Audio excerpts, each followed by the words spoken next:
हम लोग कलाकार हैं, पहन लेते हैं, कोई दिक्कत नहीं।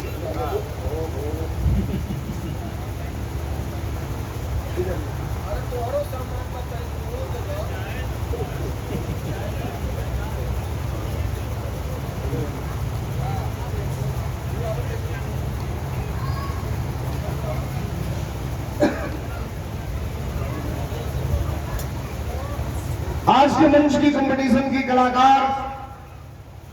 खुशी यादव की तरफ से सुंदर पुष्पहार और माल्यार्पण बढ़कर के स्वागत किया गया। ढेर सारा रुपयों से पुरस्कार दिया गया।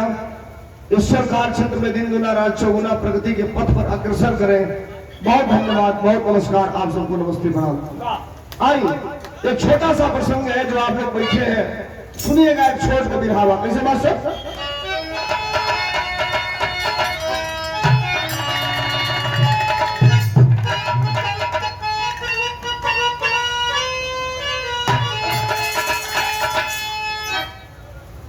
एक ऐसी कहानी, जब जब मुझे लगता है कि अच्छे लोग बैठे हैं, अच्छा परिवार बैठा है और अच्छे समाज में हम लोग हैं, तो इसको गाना जरूरी है। हाथ जोड़ा हुआ आप सबसे जितने लोग बैठे हैं, अंत तक इस बिरहा को सुनिएगा। मास्टर रहे रहे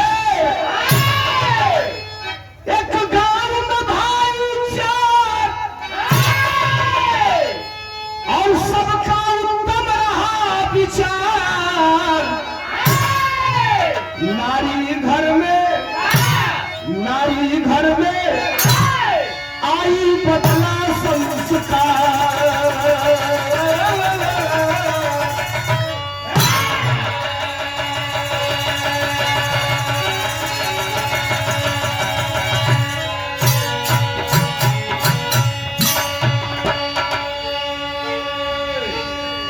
सुनिए मित्रों और बिरहा को सुनने वाले भाइयों, उठ बैठ ना हो दिमाग का नहीं हमारे तरफ। एक गांव में 4 भाई रहते थे। तेरही के अवसर पर, ब्रह्मभोज के अवसर पर इस बिरहा को गा रहा हूं, जरा सुनिएगा। बड़ा भाई किसान, खेती बाड़ी करके पूरे परिवार का दाल रोटी चलाता था। दूसरा भाई पंच, जब सवेरे भोजन करे तो धोती कुर्ता पहिर के घूम के दिन भर खाली पंचायत फिरी आवे। तीसरा भाई पहलवान, सवेरे उठे अखाड़े बजाओ लड़ के आवे, किसनवा दूध दूध के धैले रहे, एक बल्टिए में मुंह लगा के पूरा पी जाओ, चाहो भर के ना छोड़े। चौथा भाई टिनहिया हीरो, घूम के चट्टी हो चौराहा खाली सिटियाबाजी करे, रोज 4 गो ओरहनो करावे। अब तनी सुने जा बात के, कमाओ किसनवे अखास तीनों भाई। मानो एक के आदमी का बियाह भइल है, किसनवे का खाली शादी भइल है। प्रधान जी भोजन हो गई आपको भोजन हो गई। किसनवे खास 4 भाई। गड़बड़ी ई रहे कि खाली बियाह किसनवे का भइल है। अब जरा बात को समझिएगा। पहले के जमाना में 4 भाई रहे लोग, तो 2 भाई का बियाह होके या 2 भाई की जिंदगी वही में चल जाए।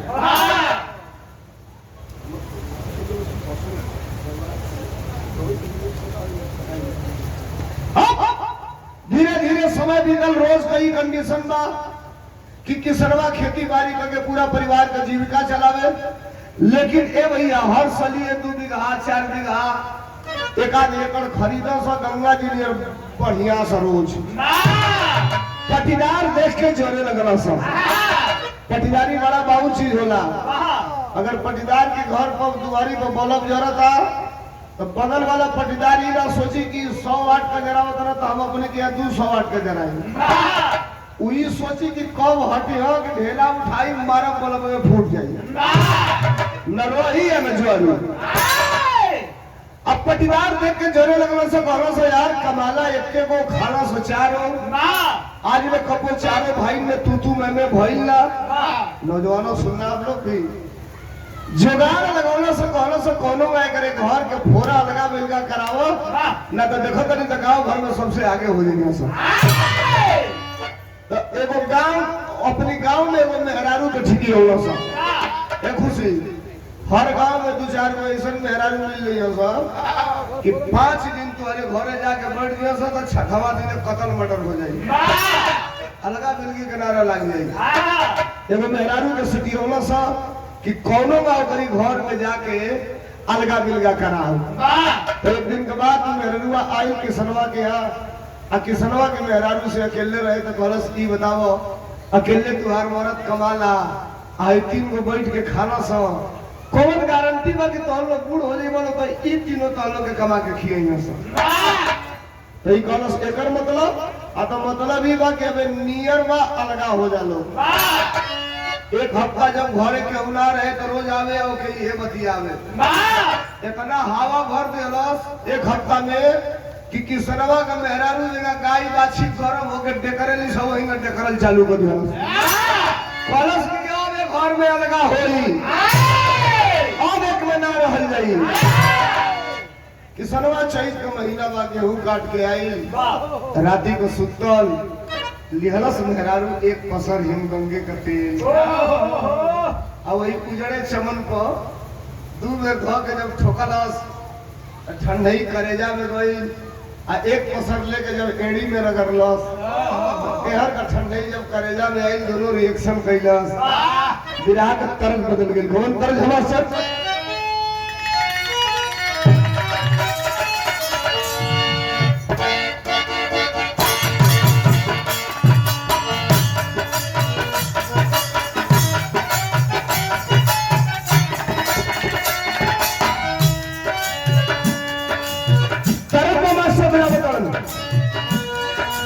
पहले केहू का दिल चोरी हो गया तो केहू के दिल में चल जाओ। आजकल दिल चोरी होके कहा जाता मास्टर बड़ी याद आवे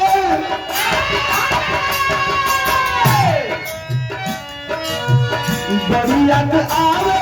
पिया का प्यार पाई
किसनवा के कपारे या गोले में तेल लगौले के बाद किसनवा कॉलेज की जिंदगी में आज ले इतना सुख हमके मिलबे ना कइल। सुनिया लोग नौजवानों ए भैया दिमाग मेरे तरफ मैं आपसे फिर गारंटी के साथ कह रहा हूं कि जिंदगी में बड़ा विराट सुनने को मिलेगा, इसको सुनिएगा यार। और मर्द कॉलेज की बताओ कि चाहत का वाले और जो पूछे इसकी चाहत का वाले तो लेंगे अपने मर्दा से कहलस का कहलस घरवा में सैया अकेले तू जमाना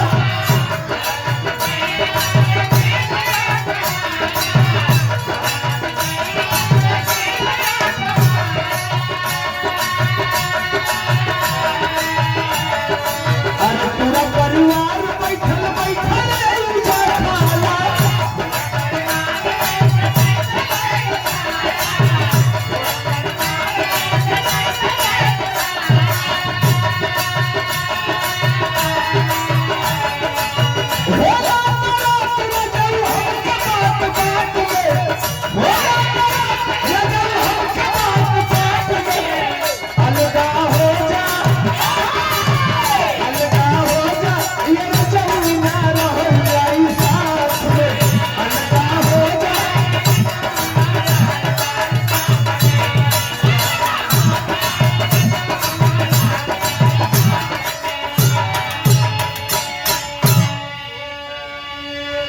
बात को समझिए, मेहरारू अपने मर्दे का हाथ पैर दबा के अब मर्दा गरज की आज में जिंदगी में इतना बड़ा सुख मिलले ना रहे। मेहरारू सलाई रिंच होली सब सलाई रिंच समझे तो नहीं सबे एगो साइज रिंच होला वो 2 सूत के बाद 2 सूत की नट में फांसी सलाई रिंच ओके ढील कर दे ले तो 2.5 सूत की नट में फंस जाई और के टाइट कर दे ले तो 1.5 सूत की नट में फंस जाई। मेरा सलाई रिंच जली सही से जब इनका फंसा लिया सब बुनिया से फंस गई तो हेन्ने बैठिया तो कहे सब पट्टू सीताराम को हेन्ने बैठिया सब पट्टू जाके अपने बाबूजी के 4-5 लाठी मारो। अब बाप दुआरी पे खोखा तो ना लइका जाके बाहर बोलेगा नाक काट के तो जला मर दुआरी पे हित आओ तो कहता खोखई बाप रख ले भाई ड्रामा हो गइल बा इना जगह पहुंचा कि तो हमरो कहीं का दशा होई। मेहरारू गलत की सुना एक निवेदन हमार तो से ही हो कि जिंदगी भर तू कमा के तीनों भाई के खियौला हमन का जब पूर्ण हो जाए तो का गारंटी बाकी तीनों हमन के कमा के खियइया सब तो मर्दा कॉल्स की तो चाहत का बले तो कॉल्स के हम ई चाहत नहीं कि अब नियर बा आजुओ से अलगा हो जाइला 2-4 लाख जोनो बचा के धोले ले लेकिन बच्चन के कामे आई। अब उसके सनवा कनी से खटिवा पर से करवट भइल हाथवा नीचवा कइलो त टोवट तो देखो गोजी बांध गई गोजी गोजी ने का बुझा ना अपनी गया जोने के लाठी कहल जाला गाजीपुर बनारस में के गोजी कहल जाला लाठी बोलस निकाल के बैठल खटिया पर तललस मेहरारू बकरस मारत बहरी मां की ऐसन की तैसन अरे भाई मैं अलग करेंगे अब मेहरारू देखो नारियों का कई रूप होता है जो लाठी तलने तले खड़ा हो गई कलश हमके मारो हमके मुआवो हमके काट दो लेकिन जवले अलगा ना होखबो तोले हम खाई पियब ना ये सुन लो सवेर हो बहुत ना होखबो तो सवेरे फांसी लगा के में लटक के मरत तो के भेजवाई जेल आई दादा मेहरारू हर रात भर चूड़ी ऐठा सवेर हो कैलस का विराह के अंतरा में बताओ गए मेहर कपाट सुंदर पागलाई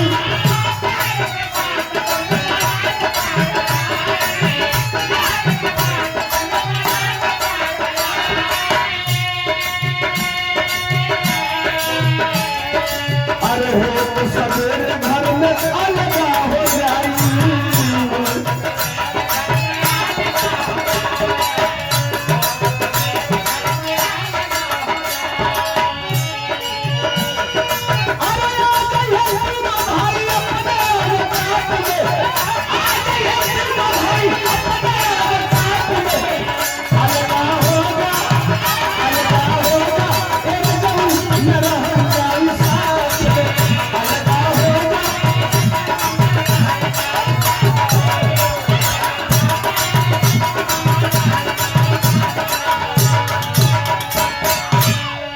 और समझिए मेरी बात को इतना रात भर में मेहरारू पिंच को दिलस कि मर्द तैयार हो गए कि ठीक बा सवेरे अलगा हो खल जाएगी। अब पॉइंट को नोट करिएगा मैं फिर आपसे बार बार इस बात को कह रहा हूं कि इंजॉय करने का विरहा नहीं गा रहा हूं। ये विरहा जब जब याद पड़े कि प्रधान जी के दरवाजे पर के रही ने ब्रह्मभोज में धर्मेंद्र सोलंकी ने विरहा गाया तो ये कहानी आपके दिमाग में तब तक याद रहे इसलिए इस विरहा को गा रहा हूं। सुनिएगा सवेर भाई जवन मेहरारू 5 बजे भोर में उठ के चूल्ही में आगी जार के रोटी सब्जी दाल भात तरकारी बना के तैयार करे अब चूल्ही में आगे नहीं खे बरल जवन भाई 5 बजे उठ के कपारे पर गोबर लेके खेते में फेंक के आवे गोरू के सानी पानी को के दूध दूई के 8 बजे ले बैठ के 4 आदमी के दुआरे पे चाह पियावे वो भाई अबे सुतले बा अभी तीनों भैया कौन पंचवा पहलवनवा या हीरोवा ये तीनों भी सारा जगह सो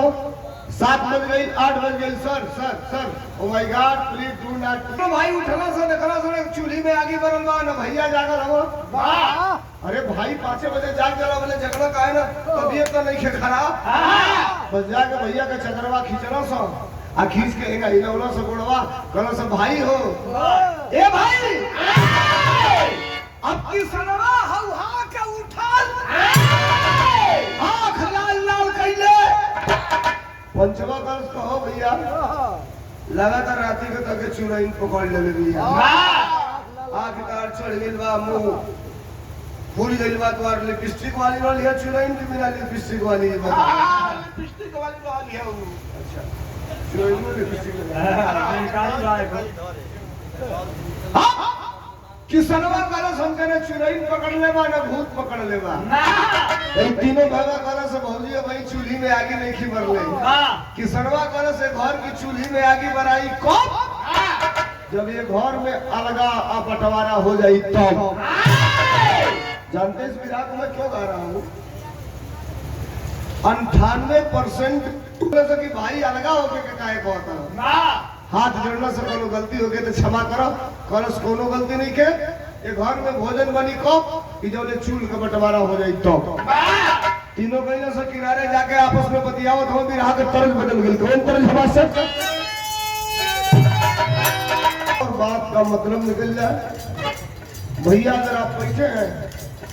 सुनिएगा परिवार में आपके 2 भाई होंगे 3 भाई होंगे 4 भाई होंगे इसलिए मैं गा दिया कि सामाजिक लोग बैठे हैं तीनों भाई आपस में विचार करें कि भाई अलगा होके के काहे कहता आपस में विचार करो का कहिए सर तीनों भैया मना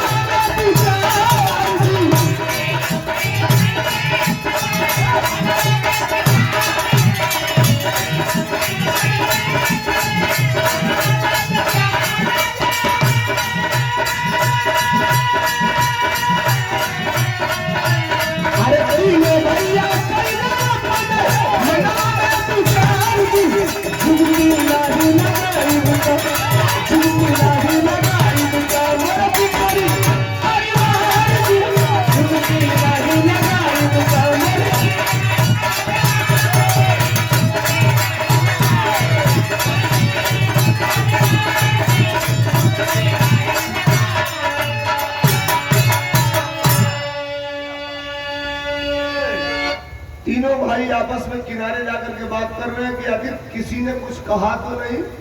तीनों में तय हो गया कि केहू में केहू कुछ कहला ही नहीं खे अब जो पंचमा व्यवहार है वो कलश के चला सब मनिहन आई अलगा हुई है तो हम बताओ तो नहीं चुपचाप तो नहीं करेंगे सब तीनों भाई आएगा सब किसनवा 4 भाई में बैठल बा तो पंचमा कलश के भैया एक बेर हम कहता नहीं मान जा अलगा मत होकर कोनो गलती भई लोगे तो क्षमा कर दो किसनवा कलश की 4 भाई से उतरब कब कि जब परिवार चारों 4 जगह बटा जाए तो अब पंचमा कलश के चलो हमारा का मन में ना कर जाइए अब हम लोग चाहता नहीं है कि तू बांटा या घर का अलगा हो खूब तो कलश के चलो बांटा कैसे बंटवा जैसे बांटा हम लोग तैयार बनेगा कापी पेन मंगावल गई किसनवा बोलत बा ई लिखत पड़ा सब 4 का कोठरी बात पूर्व वाली के करी हिस्सा में रही पश्चिम वाली के करी हिस्सा में रही उत्तर वाली के करी हिस्सा में रही दक्षिण वाली के करी हिस्सा में रही लिखात निकाल सब तो लिखात जाता तब तक पंचवा पिछवा में कलश की ए भैया घर बांट देब जमीन बांट देब ट्रैक्टर टाली बांट देब ये घर में एगो ऐसा चीज बा जो लेके हम ही जाना तो नहीं खाली और वो ऐसा चीज बा के बटा पैबे ना करी तो किसनवा कलश की कौन सी बात ना बताई तनी बताओ हमके तो कलश एगो ऐसा चीज बा कि तू बाटिए ना पैबे अब फिर किसनवा टाइट भइल कलश की ले के दे हमके बाटे बा हम बाटब कलश सुना बाबूजी की मुहले 6 महीना भइल अब बाबूजी मुआला तो तू तो काम में व्यस्त रहा काम क्रिया बीत गई तो बाबूजी के एगो काठे का बक्सा रहा ओकर चबिए ना मिलत रहा हथौड़ी से मार के ओकर ताला तुरनी हो आ तलवा तुरनी के जब बक्सवा खोलनी तो हमें 8-10 सेट बाबूजी के धोती कुर्ता मिलल आ धोतिया कुर्तवा के नीचेवा 100 का नोट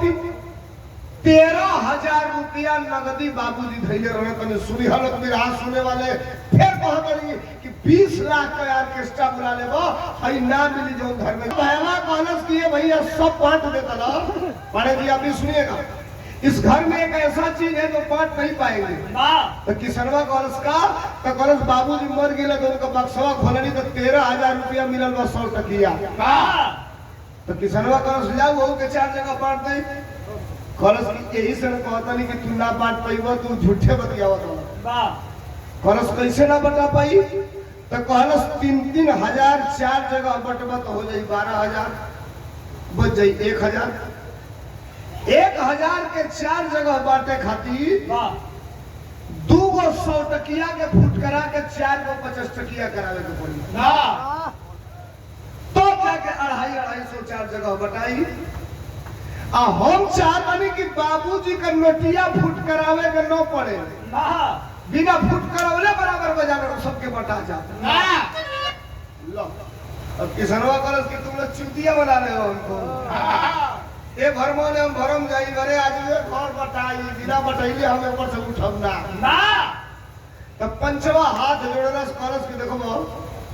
अब तू कहबो करबो कि एक में रह सत हमने के ना रह जाई। एगो निवेदन बा बड़ भाई बाप समान होला, हाथ जोड़ा तनी एगो हमार निवेदन स्वीकार करो। कॉलेज का निवेदन है तो बिरहा के टेढ़ी में लगल कैसे मास्टर।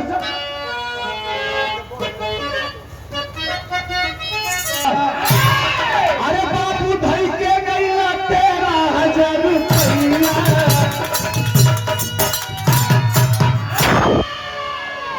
प्रधान जी के बड़े भाई श्री अशोक यादव कॉलेज की कोहल का चाहता ले तब पंचवा कॉलेज भैया एक निवेदन हमारी बा अलगा होखल जाई अब एक में ना रहल जाई।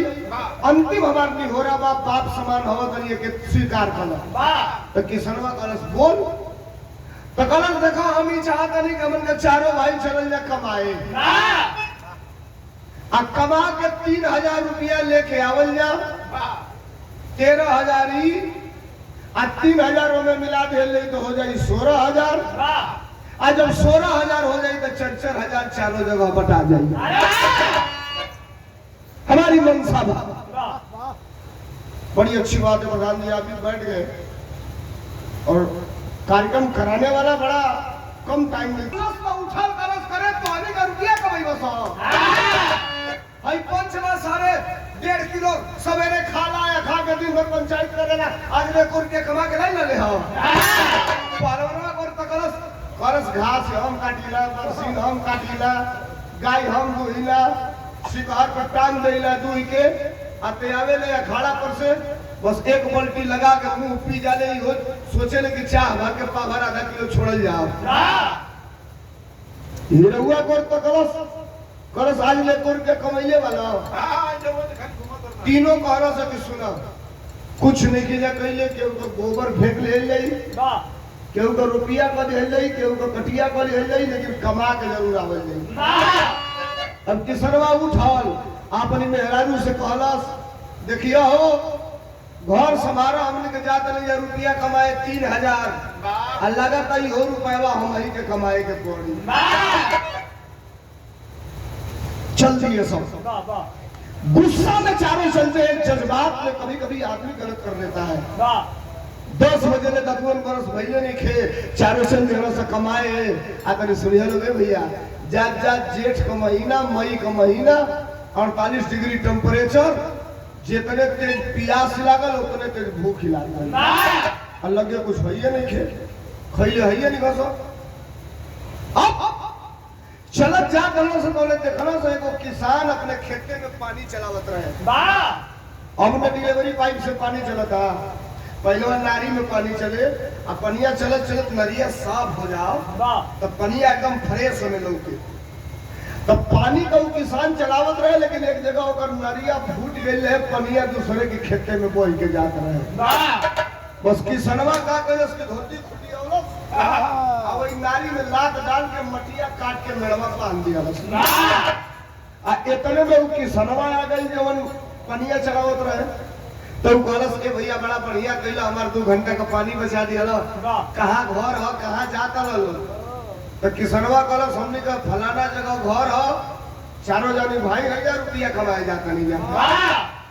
तो कहला समझ लगे पैसा तो नहीं खे, लेकिन 1 किलो सतुआ बा एक ले लो, कहीं भूख लगी तो शाम के खा लियो। देखल जा किसनवा का कहे गमछी फैला के आ सतुआ लेके ओमे बांध के सतुआ पीठी पे लटका ले। ई तीनों ताकत वाला से भूख लागल बा, पानी यही जबा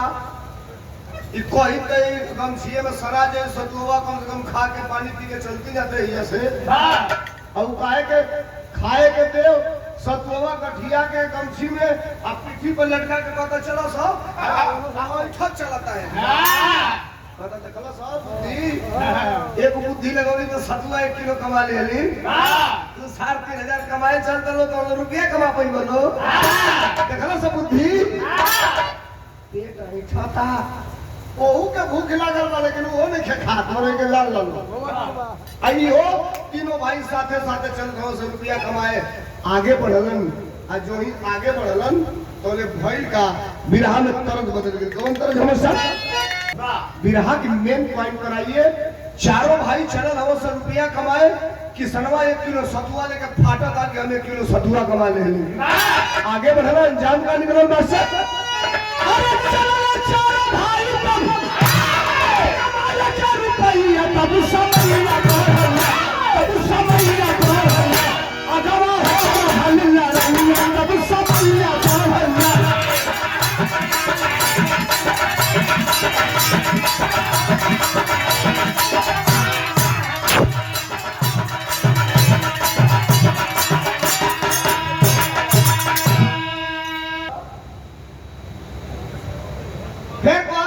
सुना के जाए क्यों ना सुनाई धरती के बिरैया। चारों भाई यानी कि सरवा ले लेगा तो सतुआ कमाए आगे बढ़ा था। तो फिर से उसे रिपीट कराना कैसे मास्टर। चारों भाई चलो सा चलत चलत चलत चलत 3 बज गई। अब 3 बजे जब जात रहो से तो देखला से जगह 10,000 का भीड़ बा, लोग बोली आई बा। 4 बजे गईला सो पूछना से भैया ये कैसन भीड़ हो, तो लोग कह के या कुश्ती होता। एगो पहलवान बा 17,000 के अकेले पटक देले बा आ अपने ऐलान कर देले बा कि जे हमके पटकी होके 20,000 हम इनाम देई। कमेटी जवन दी वो अलगे के बात बा। आ केहू ओके पटकिए ने के पावत जे जाता हाथ मिलावता तोरे फटाक दे के पटक देता। अब पंचवा भैवा अपनी पहलवानवा भैवा गोर पकड़स वाह करस पट्ठे तोरो जिंदगी अजमेले बा। आताले चलन ह पहलवानवा भैया वही अखाड़ा पर तनी साइज देख लो। जोन ऐलान कइले बा ओकर लंबाई बा 6 फुट 3 इंच पड़े दी। वाह आ जोनी चारों भैया में का पहलवानवा बा ओकर लंबाई बा 4 फुट 1.5 इंच। वाह वो अखाड़ा पर पैतरा बना था तो पीछे से हो चला था तो हाथ मिलाओ मिलाओ बड़का का बट मेरे चेला सुनो। और जनता चिल्ला लग रहे बच्चा आया बच्ची रुक तोरे सन 5-6 जानी के तू झापड़ मार के पटक दिया सही। चल डांट के आवाज दिया वो छोटा बच्चा। कहा किसी के शरीर से किसी के ताकत का अंदाजा नहीं हो सकता। ठीक भाई 17 जानी के पटक दे बड़े तो हम लोग को पटक दिया है ना कौन बढ़ा लड़ो तो पहले। अरे दूसर क्यों तैयार हूं मैं लड़े खातिर लोग कौन कैसे मिला लो हाथ मिलाए। जनता को एक तरफे ही हो कुश्ती बा। अब हाथ मिलन 20 मिनट के बाद कुश्ती का डेट पड़ गया। भैया भैया भैया 15 मिनट और 20 मिनट के बाद पढ़े के सुनिए 20 मिनट के बाद कुश्ती का डेट पड़ गया कि 20 मिनट के बाद ये कुश्ती होगी। अभी आई अपन कपड़ा वपड़ा निकाल के रियाज पानी बना के एकदम टाइट हर जनता खचाखच भरल है कि अब लड़ाई हुई। अखाड़ा पर पहलवान पहले से बा कि छोटका पहलवान आई रेफरी विसिल बजाया और हाथ मिलवा दिया। टेक्निकल बात समझिए आप। बिरहा गायक केवल काने में अंगुली डाल के ना हो बिरहा। टेक्निकल बात समझिए। मैं पढ़ा लिखा व्यक्ति हूँ। एमे जो लड़ल होई लड़वैया होई चाहे कुश्ती जानत होई वो समझी। एगो पहलवान 6 फुट 3 इंची का, एगो पहलवान 4 फुट 1.5 इंची का। तो छोटका पहलवान से हाथ मिलावे खातिर बड़का पहलवान के निहुरे के पड़ी। अब एने निहुरी तब हाथ मिली बाप। अब हेगा खड़ा रही तो वो हेती चुकी तो कैसे हाथ मिली हेगा मिलिए ना पाई। तो बड़का पहलवान हेगा निहुरल हाथ मिलावे के वाह हाथ मिलन मट्टी लेके हाथ छोड़ावलस वाह अब बड़का सुधरस किनके धारी तो लगब दे छोट बा भूल देनी से निकल के लमहर बा तो टलरियो लमहर बा ऐसे बढ़ौले बा तो भीतर पड़े निकल के फिर हमें चली वाह अभी ताको तो साला गया किधर यार आई बोले फिर रेफरी विसिल बजावलस ऐसे करता है रेफरी उसका एक इशारा जानते हैं क्या होता है जब रेफरी विसिल बजा के ऐसे करता है तो उसका मतलब ये होता है कि आप सेंटर में आकर के लड़िए किनारे न लड़िए जो स्पोर्टमैन होगा वो जानता होगा रेफरी विसिल बजाया ऐसे किया फिर दोनों पहलवान आमने सामने अब खीस में बाई पहलवान हुआ कि पहले बेर में 17 जानी के पटकले रहे ये ऐसा बा कि हमके भाव को दे लेता अब मरला से के झापड़े गर्दन पर पड़ा आंख में छोटका पहलवान पक देना मुंह की बारे हो जा के दुनिया मन ढाई गई वाह जनता को ले लिया सिनौ की गई ना पहले में जान जानी है ना कि पटकई हां अब तब तक ऊपर से ये भी गिर गया वाह अब एक बात समझिए विराट ये वजनदार पहलवान है वो हल्का पहलवान है लेकिन जो कुश्ती लड़ा होगा या जो कुश्ती के बारे में जानता होगा वाह नीचे का पहलवान अगर जानकार है तो या तो अगर नीचे गिरा है तो अपने हाथ को यहाँ किया रहेगा पेटकुनिया हुई तो और नहीं तो ऐसे किया होगा तो पूरा टाइट हाथ और पैर वाह जब तक हाथ लूज नहीं होगा तब तक 5 कुंटल का पहलवानों को पटकना पड़ेगा वाह ये कुश्ती की एक खूबी है जो लूज हुआ तो वो पटक देगा अगर टाइट रहेगा तो नहीं पटकेगा ऐसे टाइट बा अभी लाख जोर आजमाइश करो एकदम कंडा नियर ऐसे टाइट हो तब तक तनी से जब ढील भइल ऊपरा वाला पहलवानवा तो ले नीचे वाला का करस कई कदोरिया लगोलस अखड़वा पर साकर नियर लेके उठल उनके 6 इंची वाह पिठिए पर ले गले उठ गए एहू के कहीं सुन लो नौजवान फिर कहता नहीं कि सबसे विराट होने के मिली ये धर्मेंद्र सोलंकी की जो बता के जाएगा कोई नहीं बताएगा 50 किलो का लोहे का बटखरा आपके पास रख दिया जाए नहीं किलो हुआ आवे 50 किलो अब वहीं 50 किलो खाद का बोरा रख दिया जाए और कहा जाए कि एक हाथ से उठाइए तो एक हाथ से 50 किलो को उठा लेंगे लेकिन एक हाथ से खाद का बोरा नहीं उठा पाएंगे वाह क्यों वो भी 50 किलो है वो भी 50 किलो है वाह कोई बताएगा इसमें अंतर किस चीज का है घनत्व का अंतर है घनत्व का एक हाथ से 50 किलो का बटखरा उठ जाए लेकिन एक हाथ से 50 किलो का बोरा खादी गन्ना उठी वाह आज जेके रोज रियाज बा कि 100 बेर डम्बुल भजले का उभाज ले वाह जेके रियाज बा है राजा वाला है बिहार टाइगर वाला पहलवान ने 1000 सपाट मारे के उ मार ले आज जेके नहीं खे रियाज उसे 5 को मरवा दो हारमोनियम बजा वाला सुन हां ज्यादा कीड़ा तो इतना काम दिल चीज पढ़ा वाला समझ गया रे साला ये तो कलाकार है फट के नीचे उतरा रेफरी विसिल बजाया आमने सामने फिर कुश्ती हो गई ये अंतिम राउंड की कुश्ती है और हाथ मिला करके दोनों पहलवान दूसरे पर अपना हाथ चला रहे हैं तब तक ये पहलवान उसके खोपड़ी पर ऐसे हाथ रखा और जो ही खोपड़ी पर हाथ रखा मुड़ी ऐसे हटाया छोट का मौका मिलल बा हथवा ही बड़का पहलवान के हे बाबा आ तो छोटका पहलवान को मुड़ी है के साथ वाह अब हम बताइए ना बिरैयन से पूछो कि नीचे का पहलवान का मुड़ी ऊपर वाला पहलवान की काखी में पड़ गई और संजोग से होकर बाया हाथ से दहिना हाथ का गट्टा पकड़ा गई ते पर कौन दाव लागी बताइए बारो धार को तू नहीं खेल रहा